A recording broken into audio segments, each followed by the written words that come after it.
칼로리는 높아야 맛있다. 어쩔 수 없는 것 같습니다. 요즘처럼 조금씩 차가워지는 날씨에는 더더욱 필요하지 않을까 하네요. 그래서 만들어봤습니다.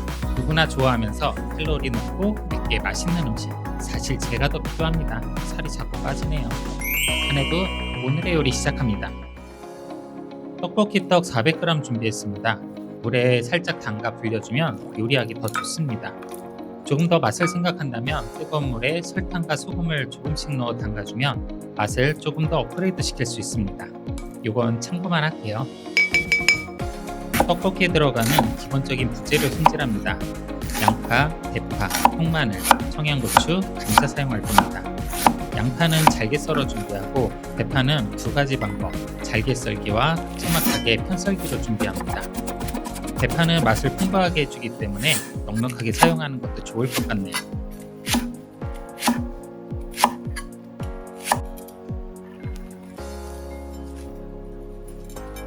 마늘과 청양고추는 간단하게 편썰기 해주면 맛과 향을 올리는데 아주 좋습니다. 다진 마늘 사용도 괜찮지만 빨리 타버리기 때문에 통마늘 사용을 추천드립니다. 다음은 감자. 부드러운 맛과 식감을 만들어주기 때문에 사용할 겁니다. 고구마 같은 것도 좋겠네요. 그러나 오늘은 감자. 두툼하게 썰어 소금 넣은 물에 담가 발견을 막고 전분기도 제거할게요. 떡볶이에 빠질 수 없는 재료 어묵입니다. 뜨거운 물로 살짝 데쳐주면 특유의 비린맛과 제조 과정에서 나오는 식품 첨가물을 제거할 수 있기 때문에 번거롭지만 이 과정은 꼭 필요합니다. 데친 어묵은 취향에 맞게 큼지막하게 썰어 준비합니다.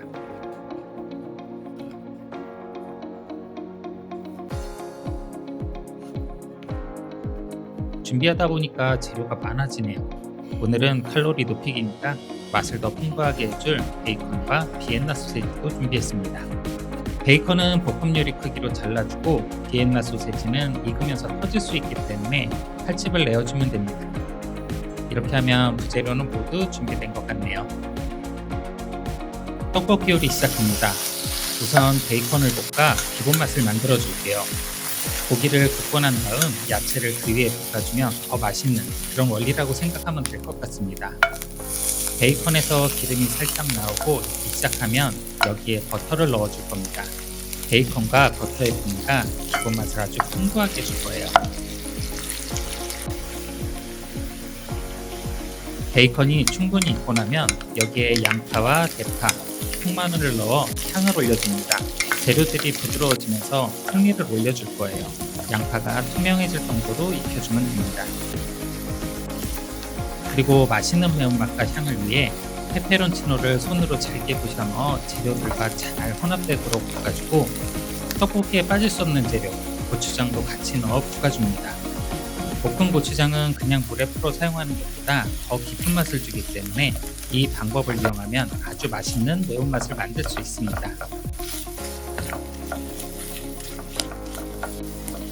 볶은 고추장이 완성되면 여기에 떡과 감자를 넣어 양념이 잘 되도록 같이 볶아주세요. 감자를 볶아서 익혀주면 익었지만 단단한 느낌의 식감이 잘 살아나기 때문에 물에 바로 익힌 감자의 둥그러지는 느낌은 없어집니다. 충분히 매운 고추장 양념이 묻어나면 물을 넣고 양념을 해줄 겁니다. 고추장에 이미 물엿이나 소금, 양념 분말들이 들어있기 때문에 양념은 간단하게 고춧가루와 설탕, 조미료는 조금 넣어주세요.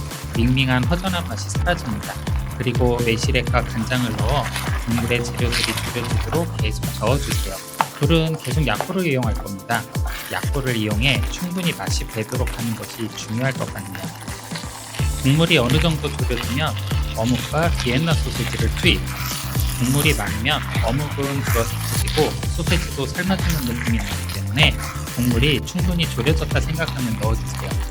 그리고 마지막으로 대파와 청양고추까지 넣어주면 기본 떡볶이 요리는 모두 완성입니다. 그러나 여기서 끝이 아닙니다.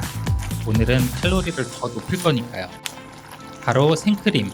여기에 생크림을 넣어주면 매운맛을 부드럽게 만들어주고 입안 가득 풍부한 맛을 만들어주는 로제 떡볶이로 변신합니다. 생크림이 고추장 양념과 잘 조화를 이루도록 계속 저어주면서 익혀주세요. 불은 계속 약불이 좋을 것 같습니다. 로제 떡볶이에 빠질 수 없는 또 하나의 재료, 치즈입니다. 치즈를 넉넉하게 갈아 꾸덕한 느낌의 양념을 만들어 정말 맛난 로제 떡볶이를 만들 겁니다. 물론 이것도 칼로리의 일환입니다. 매운맛과 치즈, 신진이나 응급실 떡볶이도 이 정도 재료는 안 쓸 것 같네요. 치즈는 로마노 치즈를 사용했습니다. 만들다 보니 욕심이 계속 나네요. 마지막을 장식할 재료, 체다 치즈. 모양을 약간 잡아볼게요. 이왕이면 이쁜 게 좋겠죠? 이 모양이 잘 나올지는 살짝 걱정은 됩니다. 꽃 모양으로 크고 작게 준비해봤습니다.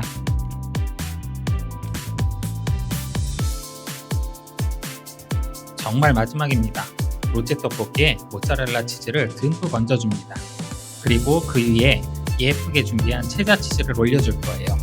모짜렐라 치즈에 체다 치즈가 섞이면 이거 정말 맛이 끝장납니다. 이제 오븐이나 에어프라이어를 이용해 치즈를 녹여줍니다. 팬 그대로 사용하면 아무래도 재료가 타버리기 때문에 전 오븐으로 5분 이용할 겁니다.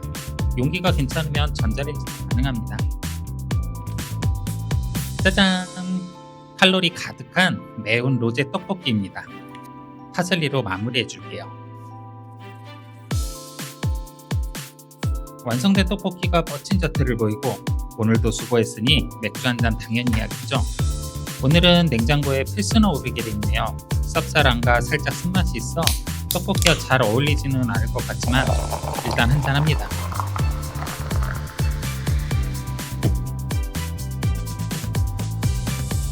조금 아쉽네요. 1664 불량이 있었다면 더 좋지 않았을까 생각합니다. 개인적으로. 자, 떡볶이도 한번 볼까요? 꾸덕한 양념과 체다 치즈, 모짜렐라가 어우러지는 이 느낌 너무 좋지 않나요? 맛있는 매운맛으로 느끼하지도 않습니다. 칼로리는 어떨까요? 맛있으니까 제로 칼로리? 여튼 칼로리 높은 게 맛은 있습니다. 분명히. 만들다 보니 욕심도 생기고 해서 이것저것 많은 과정이 있었지만 먹으면서 후회하지 않는 그런 맛의 떡볶이입니다.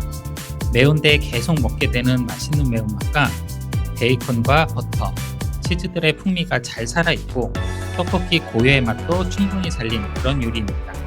물론 제 개인적으로 칼로리를 높여보겠다는 것도 잘 만들어진 것 같고요. 맥주 한 잔과 떡볶이 한 입 하면서 오늘의 요리 마무리합니다.